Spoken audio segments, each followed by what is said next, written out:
అత్తయ్య నేను ఏమైనా వ్రతం చేద్దాం అనుకుంటున్నా, మన ఇంటికి మంచి జరగాలి. మౌనవ్రతం చేయి, మేము హ్యాపీగా ఉంటాం. అన్నిటికీ నన్ను అనడమేనా? ఏం కొడుకు ఏం మాట వినకూడదని చేస్తే పోద్ది, ఎక్క కుదురుద్ది.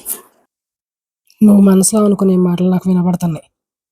వినపడతాయి, ఇలాంటివి బాగా వినపడతాయి. వినపడవు కానీ వెళ్ళి తలనొప్పిగా ఉంది, కాఫీ బట్టరా అనుకున్నది చాలు. కానీ అవును, నాకు డౌట్, ఎప్పుడు తలనొప్పి కాఫీ అంటా ఉంటారు కదా, నేను లేకపోతే ఏం చేస్తారు? నువ్వు లేకపోతే నాకు తలనొప్పి ఎందుకు వస్తుంది? కాఫీ అవసరమే ఉంటుంది. వెళ్ళు వెళ్ళి కాఫీ పట్ట.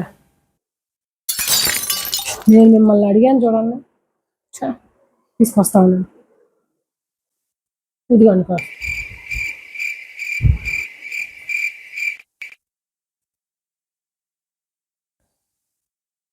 ఎంతైనా మా వాళ్ళకన్నా మీ సెలక్షనే బాగుంది అత్తయ్య.